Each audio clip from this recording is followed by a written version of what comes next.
Hello friends, मैं हूं Afsana and welcome to my channel the aid of learning. आज हम लोग पढ़ेंगे बायोमॉलिक्यूल्स और बायोमॉलिक्यूल्स इसलिए पढ़ने वाले हैं क्योंकि नेक्स्ट जो टॉपिक आएगा वो है बायोटेक्नोलॉजी। सही है, तो चलिए वीडियो शुरू। आज की जो टॉपिक है, आज के टॉपिक में हम लोग क्या क्या पढ़ेंगे। आज के टॉपिक में हम लोग पढ़ेंगे अमाइनो एसिड, और अमाइनो एसिड से क्या बनता है, प्रोटीन बनता है, तो प्रोटीन भी पढ़ेंगे। साथ ही साथ हम लोग पढ़ेंगे लिपिड पढ़ेंगे, ठीक है। लिपिड के जितने भी डेरिवेटिव होते हैं वो सारे पढ़ेंगे। उसके बाद कार्बोहाइड्रेट पढ़ेंगे, कार्बोहाइड्रेट से पॉलीसेकेराइड्स पढ़ेंगे, सही है। उसके बाद जो है वो न्यूक्लिक एसिड पढ़ेंगे, ठीक है। तो ये सारी चीजें आज हम लोग पढ़ने वाले हैं, सारी चीजें कवर करने वाले हैं। तो चलिए देखते हैं। सबसे पहले हम लोग ये देखते हैं कि बायोमॉलिक्यूल्स एक्चुअली होता क्या है। जितने भी कार्बन कंपाउंड होते हैं जो कि लिविंग टिश्यू में पाए जाते हैं उसको हम लोग क्या कहते हैं, बायोमॉलिक्यूल्स कहते हैं। साथ ही साथ जो लिविंग ऑर्गेनिज्म में इनऑर्गेनिक एलिमेंट्स और कंपाउंड्स भी पाए जाते हैं, सही है। लेकिन एक सवाल ये है कि क्या सारे लिविंग ऑर्गेनिज्म में जो केमिकल्स होते हैं, यानी एलिमेंट्स कह लीजिए या कंपाउंड कह लीजिए, ये सेम होते हैं। तो चलिए इसको देखते हैं, इसको एनालाइज करते हैं। पहला केस जो ये है, पहला केस में हम लोगों ने क्या लिया, प्लांट टिश्यू को लिया, एनिमल टिश्यू को लिया और माइक्रोबियल पेस्ट को लिया, जिसमें एक लिस्ट तैयार हुई जिसमें कौन कौन से एलिमेंट्स थे, कार्बन थे, हाइड्रोजन थे, ऑक्सीजन थे और उसके अलावा भी बहुत सारे एलिमेंट थे, ठीक है। अगर हम लोग लिविंग टिश्यू का पर यूनिट मास लेते हैं तो ये सारी चीजें हम लोग को मिलती हैं, ये सारे एलिमेंट्स हम लोग को मिलते हैं। केस 2 अगर हम लोग देखते हैं तो केस 2 में हम लोगों ने क्या किया कि अर्थ क्रस्ट को लिया, ठीक है। एक तो लिविंग टिश्यू को लिया, दूसरे में क्या लिया, अर्थ क्रस्ट को लिया। तो अर्थ क्रस्ट में भी, जो कि एक एग्जाम्पल है नॉन लिविंग मैटर का, इसमें भी सेम एलिमेंट्स मिले। तो क्या लिविंग और अर्थ क्रस्ट में, अर्थ क्रस्ट तो नॉन लिविंग है ना, तो क्या दोनों सेम ही होते हैं? तो फिर इतना फर्क क्यों होता है? एक नॉन लिविंग है, एक लिविंग है, सही है। तो कुछ चीजें डिफरेंट होती हैं, बहुत ज्यादा डिफरेंस नहीं होता, बहुत ज्यादा एलिमेंट्स में डिफरेंस नहीं होता, सही है। तो इसमें क्या होता है कि जो सारे एलिमेंट जो प्रेजेंट होते हैं अर्थ क्रस्ट में वो बिल्कुल ऑलमोस्ट बराबर ही होते हैं लिविंग टिश्यू के एलिमेंट्स की बात करें, ठीक है। लेकिन अगर उसका क्लोज एग्जामिनेशन करेंगे तो उसमें क्या हुआ कि जो रिलेटिव अबंडेंस है कार्बन का और हाइड्रोजन का, वो लिविंग टिश्यू में, ठीक है, अदर एलिमेंट्स के मुकाबले लिविंग टिश्यू में जो है वो, लिविंग टिश्यू में कार्बन और हाइड्रोजन का जो अबंडेंस था वो ज्यादा था। अर्थ क्रस्ट में जो अदर एलिमेंट्स थे वो ज्यादा थे, लेकिन कार्बन और हाइड्रोजन जो सबसे ज्यादा था वो लिविंग टिश्यू में था अदर एलिमेंट्स के मुकाबले में, सही है। अगर हम लोग ये देखें, अगर ये जो है वो पूरा चार्ट है जो कि बताया गया है कि percentage weight of earth crust में कितना जो है वो सारे एलिमेंट्स के परसेंटेज मिलते हैं, या फिर ह्यूमन बॉडी में कितने मिलते हैं। जैसे कि हाइड्रोजन है, हाइड्रोजन का कितना है, 0.14 है अर्थ क्रस्ट में, जबकि ह्यूमन बॉडी में 0.5 है। तो जाहिर सी बात है कि नहीं ज़्यादा, ठीक है। ह्यूमन बॉडी में ज़्यादा है और अर्थ क्रस्ट में कम है, 0.14 कम होता है 0.5 से, सही है। दूसरा है कार्बन, कार्बन में सेम, कार्बन की बात करें तो कार्बन जो है ह्यूमन बॉडी में ज़्यादा है, 18.5 बहुत ज़्यादा है।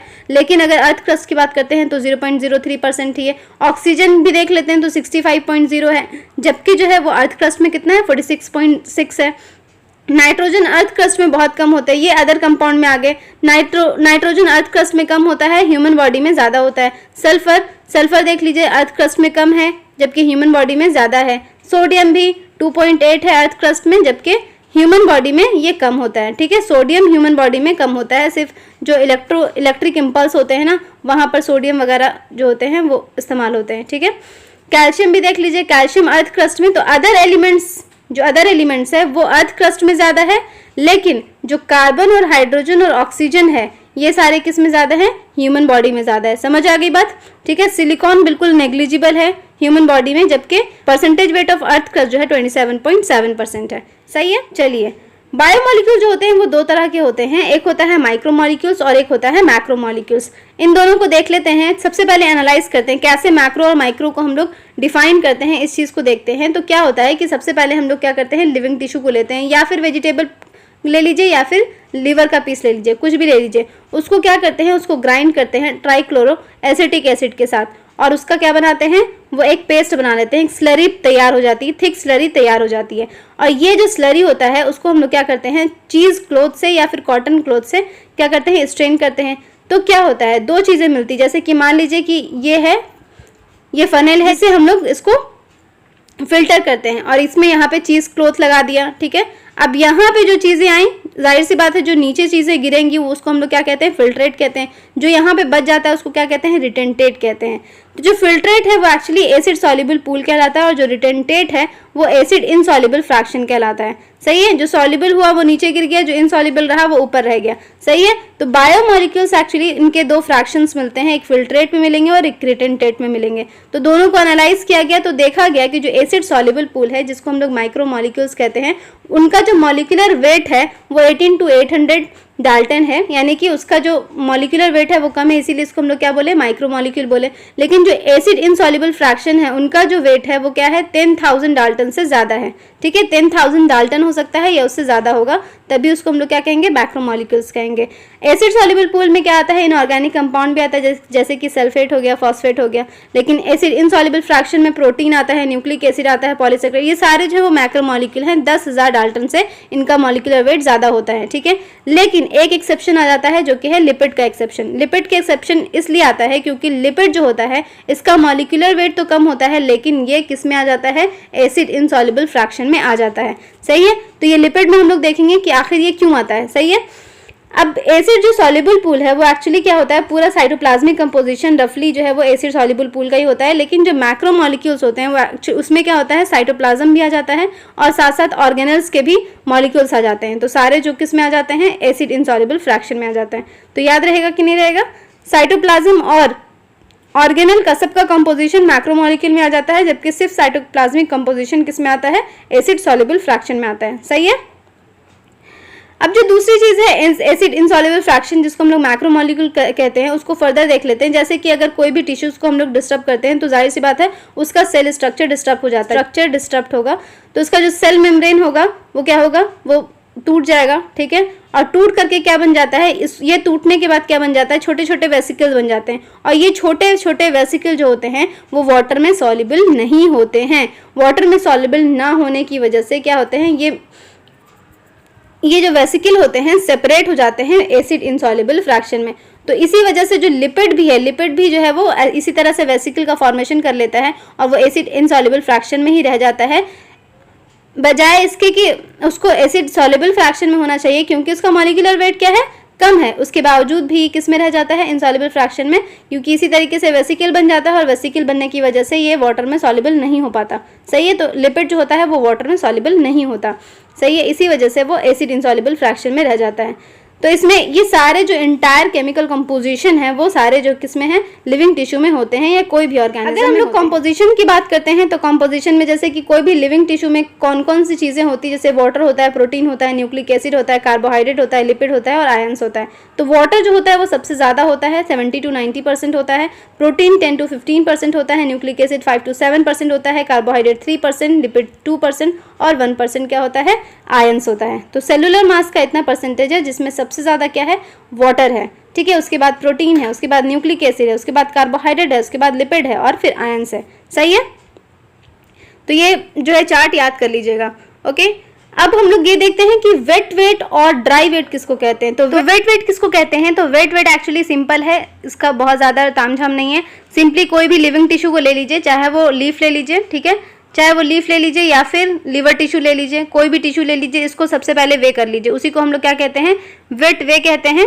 सही है, तो इसमें सिंपल है, कुछ नहीं करना है, कोई भी टिश्यू लीजिए उसको वेट कर लीजिए, उसी को हम लोग क्या कहेंगे, वेट वेट कहेंगे।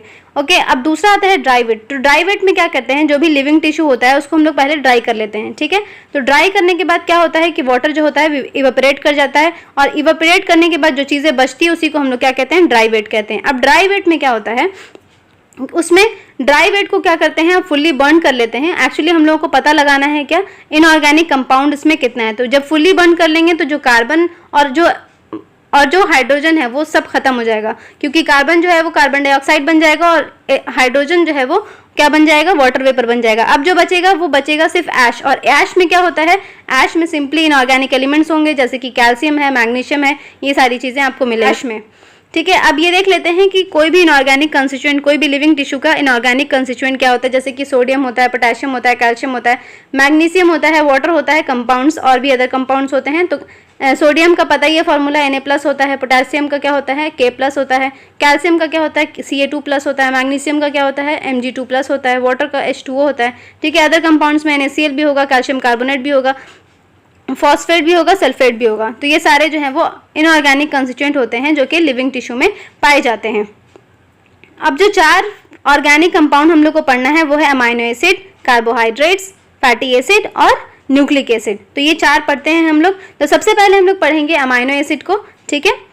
तो चलिए शुरू करते हैं। तो अमाइनो एसिड एक्चुअली क्या होता है? अमाइनो एसिड पता है ऑर्गेनिक कंपाउंड होता है जिसमें एक अमीनो ग्रुप होता है, दूसरा जो है वो कार्बोक्सिलिक ग्रुप होता है, ठीक है। और ये किससे अटैच होता है? एक बीच में एक कार्बन होता है उससे अटैच होता है, और एक आर ग्रुप होता है, अल्काइल ग्रुप होता है, ठीक है।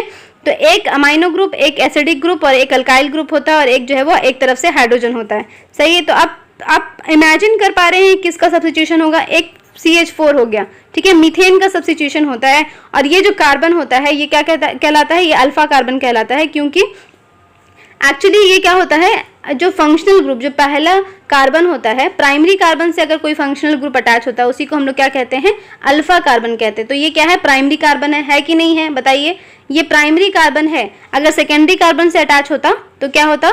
तो वो कहलाता बीटा, सही है। उसी तरह से गामा भी होता है। तो यहाँ पर क्योंकि प्राइमरी कार्बन से अटैच है कार्बोक्सिलिक ग्रुप, कोई भी फंक्शनल ग्रुप अगर प्राइमरी कार्बन से अटैच होता है तो उसको क्या कहते हैं? अल्फा कार्बन कहते हैं, ओके। उस कार्बन को हम लोग क्या कहेंगे? अल्फा कार्बन कहेंगे, ठीक है। और अगर इसके साथ कोई सेकेंडरी और ग्रुप लग जाएगा, तो सेकेंडरी और कार्बन होगा, तो इस कार्बन को हम लोग क्या कहेंगे? बीटा कार्बन कहेंगे, सही है। तो ये बात समझ लीजिए कि जो भी कार्बन है उससे जो फंक्शनल ग्रुप अटैच होता है, फर्स्ट कार्बन से जो फंक्शनल ग्रुप अटैच होता है उसी को हम लोग क्या कहते हैं? अल्फा कार्बन कहते हैं, ओके। अब और इसी वजह से अल्फा कार्बन से अटैच होता है, इसी वजह से क्या बोलते हैं? अल्फा अमाइनो एसिड बोलते हैं, सही है। और यहाँ पर देख लीजिए, मैंने कहा कि ये मीथेन का सब्स्टिट्यूशन होता है, तो ये है मीथेन का पिक्चर, ठीक है। मीथेन क्या होता है? CH4 होता है सिंपली। अब एक हाइड्रोजन को हटा दीजिए तो R ग्रुप लग जाएगा, दूसरा हाइड्रोजन लगा दीजिए तो ये यहाँ पे अमाइनो ग्रुप लग गया, तीसरा हाइड्रोजन हटा दीजिए तो यहाँ पे कार्बोक्सिलिक ग्रुप लग गया, एक हाइड्रोजन रह जाता है, ठीक है। तो ये एक्चुअली मीथेन का ही सब्स्टिट्यूशन होता है। तो मीथेन की जो 4 वैलेंसी होती है उनमें 3 वैलेंसी में अलग अलग ग्रुप अटैच हो जाता है, एक में अमीनो, एक में अल्काइल, एक में कार्बोक्सिलिक, सही है। समझ आ गई बात?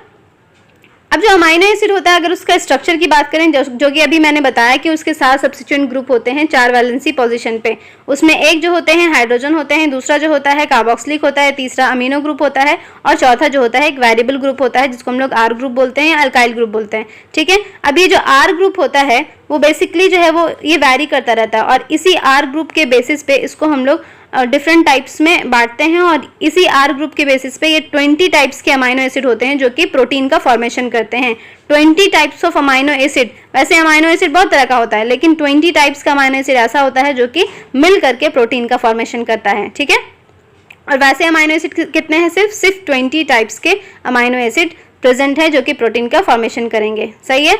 तो इसमें जो देख लेते हैं कि जो आर ग्रुप है, ये 3 एग्जाम्पल है जो कि दिया हुआ है एनसीईआरटी में। ये वाला स्ट्रक्चर आपको याद करना बहुत ज़्यादा ज़रूरी है, ग्लाइसिन का, एलेनिन का और सेरीन का, ठीक है। पूरा हम लिस्ट बता देंगे अभी आपको, सही है, लेकिन ये 3 का स्ट्रक्चर आपको याद करना ज़्यादा ज़रूरी है। तो जो आर ग्रुप होता है वो वैरी करता है, सारे अमाइनो एसिड के बेसिस पे जो है वो वैरी करता है, ठीक है। और आर ही ग्रुप की वजह से अमाइनो एसिड जो होते हैं वो वैरी करते हैं। जैसे कि ग्लाइसिन में देख लीजिए, ग्लाइसिन में जो आर ग्रुप है वो हाइड्रोजन है, दूसरा जो है वो आर ग्रुप एलेनिन का, इसमें CH3 है, ठीक है। मिथाइल ग्रुप लगा है, यहाँ पे क्या है? यहाँ पे अल्कोहल का ग्रुप लगा है, CH2OH लगा है, तो ये सेरीन है। समझ आई बात? तो ये अल्कोहलिक अमाइनो एसिड होता है, सही है। तो आर ग्रुप जो है वैरी करता है, उसी बेसिस पे अमाइनो एसिड भी वैरी करता है, ठीक है। बाकी 3 वैलेंसी सेम रहती है, एक ही चेंज होता रहता है जो कि आर ग्रुप होता है। अब जिसकी फिजिकल और केमिकल प्रॉपर्टीज हैं अमाइनो एसिड की, वो भी डिपेंड करेंगी आर फंक्शनल ग्रुप पे, अमाइनो और कार्बोक्सिलिक ग्रुप पे, सही है। अब यहाँ पे देखिए कि जो अमाइनो एसिड, कार्बोक्सिलिक ग्रुप और जो आर ग्रुप है उस पे जो है चार्ज जो होंगे उस पर डिपेंड करेगा कि अमाइनो एसिड किस नेचर का है। 3 तरह के हो सकते हैं, पहला है न्यूट्रल, दूसरा है एसिडिक और तीसरा है बेसिक, ठीक है। न्यूट्रल जिसमें कोई चार्ज नहीं होगा, एसिडिक जिसमें नेगेटिव चार्ज होगा, और बेसिक जिसमें पॉजिटिव चार्ज होगा, ठीक है। तो इस बेसिस पे, इन चार्ज के बेसिस पे इनको 3 पार्ट में डिवाइड किया गया। अब इनका एक चार्ट है जो कि मैंने यहाँ पे दे दिया है, जैसे कि न्यूट्रल में एलिफैटिक है, एरोमेटिक है, हेट्रोसाइक्लिक है, सल्फर कंटेनिंग है। तो एलिफैटिक में देख लीजिए ग्लाइसिन है, एलेनिन है, वैलिन है, ल्यूसिन है, आइसोल्यूसिन है, सेरीन है, थ्योरेनिन, एस्परजाइन और ग्लूटामाइन। तो एस्परजाइन और ग्लूटामाइन एक साथ याद रखिएगा, बाकी इसको गवली से याद रख लीजिएगा, ठीक है। तो ये जो 4 हैं, ये जो 5 हैं, ग्लाइसिन, एलेनिन, वैलिन, ल्यूसिन और आइसोल्यूसिन, इनको याद रख लीजिएगा गवली से, GAVLI, गवली से याद हो जाएगा एक, ठीक है। अब रहा ST, तो S के बाद T ही आता है, गवली जो है वो एसटी की कैटेगरी में आती है। गवली किसकी कैटेगरी में आती है? एसटी की कैटेगरी में आती है। S for serine, T for threonine, ठीक है। और ए और जी ये दोनों को याद रखिएगा, एस्परजाइन और ग्लूटामाइन, ठीक है। तो ऐसे याद रख सकते हैं आप, अगर आपको याद रखना है तो। अगर आपके पास कोई ट्रिक है तो मेरे कमेंट सेक्शन में बताइएगा, जो कि आसान हो, सही है। दूसरा है एरोमेटिक। एरोमेटिक में क्या होता है? ये एरोमेटिक होते हैं फिनाइल एलेनिन और टायरोसिन और ट्रिप्टोफैन, ये तीन जो होते हैं एरोमेटिक होते हैं। हेट्रोसाइक्लिक में प्रोलीन है और हिस्टाडाइन है। सल्फर कंटेनिंग याद ही रहता है, मेथियोनिन हम लोग को क्लास 12 में पढ़ना ही है, ठीक है। और सिस्टीन, ये दोनों जो है वो सल्फर कंटेनिंग है, ठीक है।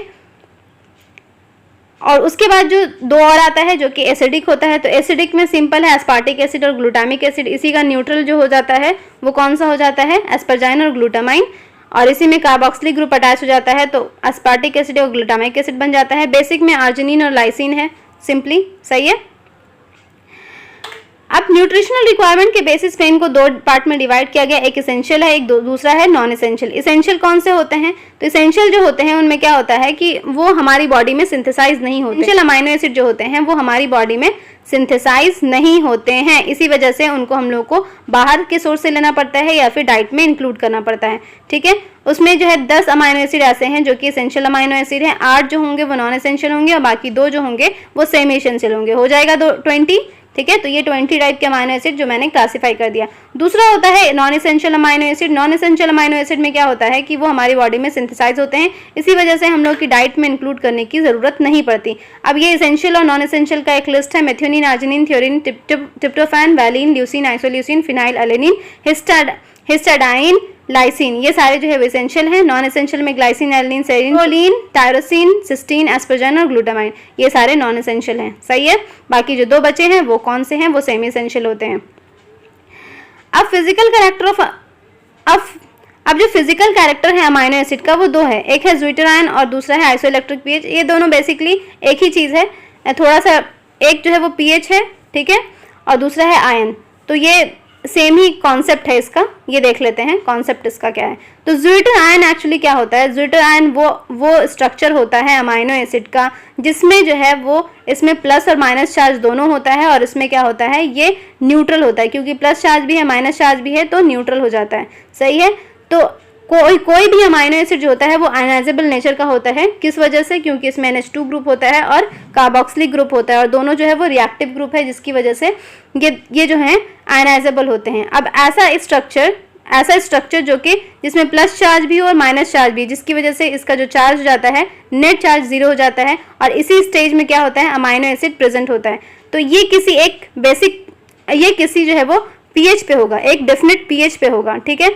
अब इसको अगर अमाइनो एसिड को बेसिक मीडियम में रखा जाए तो बेसिक मीडियम में क्योंकि क्या होगा? बेसिक होगा मीडियम, तो इसमें से हाइड्रोजन सारे निकल जाएंगे ताकि वाटर का फॉर्मेशन हो जाए। तो बेसिक मीडियम में क्या होता है कि कार्बोक्सिलिक ग्रुप पे माइनस चार्ज आ जाता है। अगर उसको एसिडिक मीडियम में रखा जाए तो क्या होता है कि NH3 होकर के प्लस चार्ज आ जाता है, अमाइनो ग्रुप पे प्लस चार्ज आ जाता है, ठीक है, क्योंकि हाइड्रोजन बहुत ज़्यादा अमाउंट में होगा तो NH2 जो है वो NH3 बदल जाता है और उस पर प्लस चार्ज आ जाता है। तो बेसिक मीडियम में ये होता है, एसिडिक मीडियम में माइनस चार्ज आता है। लेकिन एक ऐसा स्टेज आता है जहाँ पे नेट चार्ज 0 होता है, और इसी स्टेज में अमाइनो एसिड रहना पसंद करता है क्योंकि यहाँ पे थोड़ा स्टेबल होता है, इसी वजह से, सही है। इसी स्ट्रक्चर को, इसी आयंस को हम लोग क्या कहते हैं? ज्विटर आयन कहते हैं। और ज्विटर आयन जिस पीएच पे होता है उसी को हम लोग कहते हैं आइसो इलेक्ट्रिक पीएच।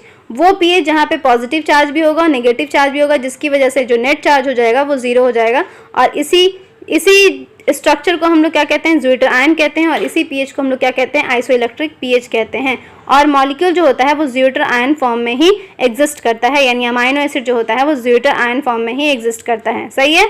तो फिजिकल कैरेक्टर तो समझ में आ गया। अब बात करते हैं प्रोटीन की। तो प्रोटीन एक्चुअली पॉलीपेप्टाइड होता है। पॉलीपेप्टाइड क्या होता है?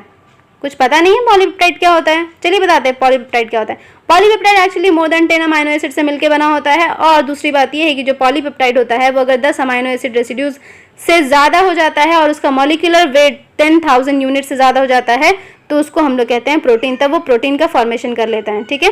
तो इसीलिए कहते हैं प्रोटीन एक्चुअली क्या होता है? पॉलीपेप्टाइड्स होते हैं, सही है। अगर 100 अमाइनो एसिड हो जाएंगे, क्योंकि पॉलीपेप्टाइड तो सिर्फ 10 अमाइनो एसिड से ज़्यादा को कहते हैं, लेकिन अगर 100 अमाइनो एसिड हो जाएंगे और उसका मॉलिक्यूलर वेट 10,000 यूनिट हो जाएगा तभी हम लोग उसको प्रोटीन कहेंगे, चाहिए। अब जो प्रोटीन होते हैं वो पॉलीमर होते हैं अमाइनो एसिड के। कह सकते हैं कि एक प्रोटीन जो है वो 100 अमाइनो एसिड से बनता है, ठीक है। एक प्रोटीन कितने से बनता है? 100 अमाइनो एसिड से बनता है, ओके। दूसरी बात ये है कि जो अमाइनो एसिड से, ठीक है, कह देते हैं अमाइनो एसिड से बनता है, लेकिन ये अमाइनो एसिड लिंक कैसे होगा? ये अलग अमाइनो एसिड, दूसरा अलग अमाइनो एसिड, मान लीजिए कि ये ग्लाइसिन है, ये जो है वो सेरीन है, इनका लिंकेज होगा तभी तो क्या होगा, तभी तो पॉलीपेप्टाइड चेन बनेगा। इस तरह से 10 अमाइनो एसिड का लिंकेज होगा तभी तो पॉलीपेप्टाइड चेन बनेगा। तो बॉन्ड होता है, उस बॉन्ड को हम लोग क्या कहते हैं? उसको हम लोग कहते हैं पेप्टाइड बॉन्ड, ठीक है। क्योंकि पॉलीपेप्टाइड बन रहा है तो पॉलीपेप्टाइड को बनने के लिए पेप्टाइड बॉन्ड का फॉर्मेशन होना जरूरी होता है। अब देखते हैं कि पेप्टाइड बॉन्ड बनता कैसे है। तो पेप्टाइड बॉन्ड बेसिकली किसके किसके बीच में होता है? पेप्टाइड बॉन्ड कार्बोक्सिलिक, एक अमाइनो एसिड का कार्बोक्सिलिक ग्रुप होगा और दूसरे अमाइनो एसिड का अमोनिया ग्रुप होगा। इन दोनों का क्या होगा? इन दोनों से एक से हाइड्रोजन निकलेगा, दूसरे से OH निकलेगा और वाटर जो है वो एलिमिनेट हो जाएगा। और वाटर के एलिमिनेशन को हम लोग क्या कहते हैं? डिहाइड्रेशन कहते हैं। अब इसको पिक्चर से समझते हैं। ये देखिए, एक अमाइनो एसिड ये है, दूसरा अमाइनो एसिड ये है, इसका जो है वो OH निकला, इसका H निकला और यहाँ दोनों मिलकर के क्या बना दिया? वाटर। तो डिहाइड्रेशन हो गया और एक बॉन्ड का फॉर्मेशन हो गया जिसको हम लोग क्या कहते हैं? पेप्टाइड बॉन्ड कहते हैं, सही है। तो पेप्टाइड बॉन्ड समझ में आ गया किसके किसके बीच में होता है? एक अमाइनो एसिड का कार्बोक्सिलिक ग्रुप और दूसरा अमाइनो एसिड का अमाइनो ग्रुप, सही है। अब जो प्रोटीन होता है वो होमोपॉलीमर्स नहीं होते, यानी ऐसा नहीं कह सकते कि सिर्फ एक ही तरह का अमाइनो एसिड जुड़ता गया तो प्रोटीन का फॉर्मेशन होगा, नहीं, ऐसा नहीं होता। एक्चुअली प्रोटीन जो होता है वो हेट्रोपॉलीमर होता है। हेट्रोपॉलीमर होने का मतलब कि प्रोटीन बनने के लिए डिफरेंट टाइप के अमाइनो एसिड का जुड़ना जरूरी है। मान लीजिए कि एक अमाइनो एसिड ये है ग्लाइसिन है, दूसरा अमाइनो एसिड ये है सेरीन है, ठीक है, तीसरा अमाइनो एसिड मान लीजिए कि मेथियोनिन है। इस तरीके से जो है वो ये जुड़ता चला जाता है और डिफरेंट हेट्रोपॉलीमर होता है, होमोपॉलीमर नहीं होता। होमोपॉलीमर होने का मतलब है सेम टाइप का अमाइनो एसिड होना, यानी सेम टाइप का मोनोमर्स होना। तो सेम टाइप के मोनोमर्स नहीं होते हैं, सिर्फ कैसे मोनोमर्स होते हैं? डिफरेंट टाइप्स के मोनोमर्स होते हैं और इसी को हम लोग क्या कहते हैं? हेट्रोपॉलीमर कहते हैं, ठीक है। और प्रोटीन क्या होता है? हेट्रोपॉलीमर होता है। तो प्रोटीन के फंक्शन की बात करें तो बहुत ज्यादा फंक्शन है हमारी बॉडी में, तो लाखों करोड़ों फंक्शन है हमारे, गिन नहीं सकते। उसमें कुछ पॉइंट्स हम बता देते हैं उस फंक्शन में। जैसे कि जो प्रोटीन होता है, जैसे कि अगर सेल मेम्ब्रेन को देखिएगा उसमें जो है वो बाइलिपिड का लेयर के साथ साथ जो है वो प्रोटीन होता है, ठीक है। तो प्रोटीन जो होता है वो क्या करता है? वो न्यूट्रिएंट को क्या करता है? क्रॉस कराता है। जो भी वाटर सॉल्युबल न्यूट्रिएंट होते हैं उनको क्रॉस कराएगा, ठीक है। तो ट्रांसपोर्ट का काम करता है। दूसरा जो है वो इन्फेक्शियस एजेंट का भी काम करता है, फाइट करता है इन्फेक्शन से। हार्मोन्स भी जो है वो प्रोटीन ही होते हैं। फिर एंजाइम्स जो होते हैं वो भी प्रोटीन होते हैं, सही है। उसके अलावा जो मोस्ट इंपॉर्टेंट यहाँ पे ये है कि कोलेजन जो है, एनिमल वर्ल्ड में कोलेजन जो है वो सबसे ज्यादा अबंडेंट होता है और पूरे बायोस्फीयर में रुबिस्को, क्योंकि प्लांट पूरे बायोस्फीयर में सबसे ज्यादा होता है तो प्लांट जो होता है वो सबसे ज्यादा अबंडेंट है पूरे बायोस्फीयर में। और एनिमल वर्ल्ड में कौन है? कोलाजन है। अब प्रोटीन, कुछ प्रोटीन है जिसका फंक्शन है, जैसे कि कोलाजन है। कोलाजन कहाँ प्रेजेंट होता है? इंटरसेलुलर ग्राउंड सब्सटेंस में ये प्रोटीन प्रेजेंट होता है। ट्रिप्सिन जो है वो एंजाइम होता है। इंसुलिन जो है वो हार्मोन होता है। एंटीबॉडी जो कि फंक्शन करता है इन्फेक्शियस, फाइट करता है इन्फेक्शियस एजेंट से। रिसेप्टर जो कि सेंसरी रिसेप्टर्स होते हैं जितने भी, वो जैसे कि स्मेल हो गया, टेस्ट हो गया, हार्मोन हो गया, ये सारे जो है वो रिसेप्शन का काम करते हैं। GLUT4 ये भी प्रोटीन है जो कि एनेबल करता है ग्लूकोज का ट्रांसपोर्ट। अब हम लोग स्ट्रक्चर ऑफ प्रोटीन की बात करें तो स्ट्रक्चर ऑफ प्रोटीन, मैंने बता दिया कि जो प्रोटीन होते हैं वो हेट्रोपॉलीमर होते हैं। और बायोलॉजिस्ट ने क्या किया कि प्रोटीन को चार लेवल में बांटा। एक प्राइमरी स्ट्रक्चर, दूसरा सेकेंडरी, टर्शरी, क्वाटरनरी। मतलब सिंपल ये है कि एक प्राइमरी स्ट्रक्चर होगा, प्राइमरी लीनियर स्ट्रक्चर होगा, इसकी फोल्डिंग हो जाएगी तो सेकेंडरी स्ट्रक्चर बन जाएगा। इसकी फोल्डिंग हो जाएगी तो क्या हो जाएगा? टर्शरी स्ट्रक्चर बन जाएगा। इसकी फोल्डिंग हो जाएगी तो क्या बन जाएगा? क्वाटरनरी स्ट्रक्चर हो जाएगा, सही है। तो सिंपली यही है, लेवल ऑफ स्ट्रक्चर है प्रोटीन के, सही है। तो एक एक करके पढ़ लेते हैं। सबसे पहले बात आती है प्राइमरी स्ट्रक्चर की। तो जो प्राइमरी स्ट्रक्चर होता है सिंपली क्या होता है? एक चेन होती है इस तरीके से, बहुत सारे अमाइनो एसिड मिल करके ये प्राइमरी स्ट्रक्चर का फॉर्मेशन करा देते हैं। प्राइमरी स्ट्रक्चर, इसमें बस सीक्वेंस ऑफ अमाइनो एसिड इस तरीके से जुड़ते जाते हैं और वो किससे जुड़ेंगे? पेप्टाइड बॉन्ड से जुड़ेंगे। तो एक अमाइनो एसिड से इस तरीके से एक चेन का फॉर्मेशन हो जाता है सिंपली, सही। इसी को हम लोग क्या कहते हैं? इसी को हम लोग कहते हैं प्राइमरी स्ट्रक्चर। तो प्राइमरी स्ट्रक्चर में अगर कोई भी चीज लीनियर है तो जाहिर सी बात है एक एंड इधर होगा, दूसरा एंड इधर होगा, सही है। तो एक एंड होता है उसमें जो है वो नाइट्रोजन जो है वो खुला रहता है, दूसरा एंड में कार्बन खुला रहता है। जैसे कि अगर ये पिक्चर देखिएगा, इसमें यहाँ पे नाइट्रोजन खुला है, यहाँ पे कार्बन खुला है, ठीक है। तो ये दोनों खुला है, तो एक एंड को जहाँ पे नाइट्रोजन खुला है उसको हम लोग कहते हैं एन टर्मिनल, और जहाँ पे कार्बन खुला है उसको हम लोग क्या कहते हैं? सी टर्मिनल कहते हैं। तो एक एंड होगा, लेफ्ट एंड जो होगा जो कि फर्स्ट अमाइनो एसिड होगा उसमें N खुला होगा, तो फर्स्ट अमाइनो एसिड को N टर्मिनल अमाइनो एसिड कहते हैं। और दूसरा जो है, जो लास्ट में जो होता है उसको हम लोग क्या कहते हैं, C टर्मिनल अमाइनो एसिड। सही है। दूसरा आता है सेकेंडरी स्ट्रक्चर। तो सिंपल है, इसमें कुछ ज़्यादा तामझाम नहीं है। जो प्राइमरी स्ट्रक्चर है वो फर्दर उसकी फोल्डिंग होती है और उसके बाद बनता है सेकेंडरी स्ट्रक्चर। और सेकेंडरी स्ट्रक्चर में दो स्ट्रक्चर है, अल्फा हेलिक्स और बीटा प्लीटेड शीट। सही है। तो अल्फा हेलिक्स और बीटा प्लीटेड शीट का अगर स्ट्रक्चर देखेंगे तो अल्फा हेलिक्स इसको कहते हैं, बीटा प्लीटेड शीट इसको कहते हैं। अब इनको डिटेल में थोड़ा जानते हैं कि जो अल्फा हेलिक्स होता है वो एक्चुअली क्या होता है कि एक थ्रेड है उसको ऐसे फोल्ड कर दिया, इस तरीके से हेलिकल स्ट्रक्चर में फोल्ड कर दिया, उसी को कहते हैं अल्फा हेलिक्स। सही है। और इसमें क्या होता है, सिर्फ कुछ ही स्ट्रक्चर जो होते हैं, जैसे ये वाला जो पॉइंट आपको दिख रहा है, तो कुछ ही पोर्शन जो होते हैं प्रोटीन के जो कि अरेंज होते हैं हेलिक्स के फॉर्म में। सही है। और ये कैसा हेलिक्स होता है, राइट हैंडेड हेलिक्स होता है। हमेशा जो अल्फा हेलिक्स होगा वो कैसा होगा, राइट हैंडेड हेलिक्स होगा। दूसरा होता है बीटा प्लीटेड शीट। तो बीटा प्लीटेड शीट में क्या होता है कि जो पेप्टाइड चेन होता है वो थोड़ा स्ट्रेच हो जाता है, पेप्टाइड चेन स्ट्रेच हो जाएगा, ठीक है, इस तरीके से स्ट्रेच हो जाएगा और इसका मैक्सिमम एक्सटेंशन हो जाएगा। क्या हो जाएगा, इसका मैक्सिमम एक्सटेंशन हो जाएगा और बीच में ये बॉन्ड का फॉर्मेशन होगा और इस बॉन्ड में हाइड्रोजन बॉन्ड हो सकता है, ठीक है। और hydrogen bond intermolecular hydrogen bond होता है। तो याद रखिएगा, बीटा प्लीटेड शीट में इंटरमॉलिक्यूलर हाइड्रोजन बॉन्ड होता है जो एक दूसरे के साथ जोड़ता है। इसी को हम लोग क्या कहते हैं, beta pleated sheet. Simply chain जो है वो क्या हो जाता है, चेन जो है वो एक्सटेंडेड हो जाता है, मैक्सिमम एक्सटेंशन हो जाता है चेन का। सही है। अब तीसरा स्ट्रक्चर आता है टर्शरी स्ट्रक्चर। इसमें क्या होता है, एक लॉन्ग प्रोटीन चेन होता है वो फोल्ड हो जाता है, बहुत ज़्यादा फोल्ड होता है और फोल्ड इतना ज़्यादा होता है कि वो उलन बॉल बन जाता है, जिसकी वजह से टर्शरी स्ट्रक्चर का फॉर्मेशन होता है। और ये टर्शरी स्ट्रक्चर को हम लोग 3D स्ट्रक्चर भी कहते हैं। और ये जो है वो 3D व्यू देता है, इस तरीके से 3D व्यू देता है, ठीक है। और ये जो टर्शरी स्ट्रक्चर है बहुत सारी जगह पे बायोलॉजिकल एक्टिविटीज़ में हेल्प करता है, जैसे कि एंजाइम भी वो 3D स्ट्रक्चर ही रहता है। क्वाटरनरी स्ट्रक्चर की बात करें तो क्वाटरनरी स्ट्रक्चर में अगर एक से ज़्यादा पॉलीपेप्टाइड या फिर कोई एक से ज़्यादा सब यूनिट जो है वो पॉलीपेप्टाइड के सब यूनिट्स वो जो है वो असेंबल हो जाते हैं, तो उसको हम लोग क्या कहते हैं, क्वाटरनरी स्ट्रक्चर कहते हैं। और क्वाटरनरी स्ट्रक्चर में क्या होता है कि सिंपली टर्शरी स्ट्रक्चर को फर्दर फोल्ड कर दीजिए तो क्वाटरनरी स्ट्रक्चर, तो उसमें जो लीनियर स्ट्रिंग ऑफ स्फीयर्स होंगे एक दूसरे पे क्या हो जाएंगे, अरेंज हो जाएंगे और क्यूब लाइक स्ट्रक्चर का फॉर्मेशन कर दिया या फिर प्लेट लाइक स्ट्रक्चर का फॉर्मेशन कर दिया, उसी को हम लोग क्या कहते हैं, क्वाटरनरी स्ट्रक्चर। इसका जो बेस्ट एग्जांपल है वो है हीमोग्लोबिन। हीमोग्लोबिन में 4 सब यूनिट होते हैं, 2 अल्फा होता है और 2 बीटा होता है, ये दोनों मिल करके क्या बनाता है, हीमोग्लोबिन, और ये क्वाटरनरी स्ट्रक्चर है, ठीक है। स्ट्रक्चर में एक और स्ट्रक्चर आता है ग्लोबुलर प्रोटीन और एक होता है फाइब्रस प्रोटीन। तो ग्लोबुलर प्रोटीन जो होता है एक्चुअली में क्या होता है कि जो पॉलीपेप्टाइड चेन होता है ना वो इस तरीके से कॉइल के फॉर्म में होता है और कॉइल जो है वो इसी तरह से कॉइल होता चला आता है और एक स्फेरिकल स्ट्रक्चर का फॉर्मेशन कर देता है जिसको हम लोग ग्लोबुलर प्रोटीन कहते हैं। और ग्लोबुलर प्रोटीन जो होता है वो सॉल्युबल होता है वाटर में। इसके एग्जांपल में इंसुलिन और एल्ब्यूमिन आता है। दूसरा आता है fibrous protein. Fibrous protein actually क्या होता है कि 2 पॉलीपेप्टाइड चेन है, ये एक दूसरे से पैरेलली रन करते हैं, ठीक है, और एक दूसरे से जो जुड़ेंगे वो डाइसल्फाइड बॉन्ड से जुड़ेंगे, सल्फर बॉन्ड से जुड़ेंगे, तो इसी को कहते हैं डाइसल्फाइड बॉन्ड, ठीक है। तो ये जो बॉन्ड बनता है ये डाइसल्फाइड बॉन्ड बनता है और एक फाइबर लाइक स्ट्रक्चर का फॉर्मेशन होता है और ये बेसिकली जो होता है वाटर में इनसॉल्युबल होता है और इसका जो एग्जांपल है वो केराटिन और मायोसिन है।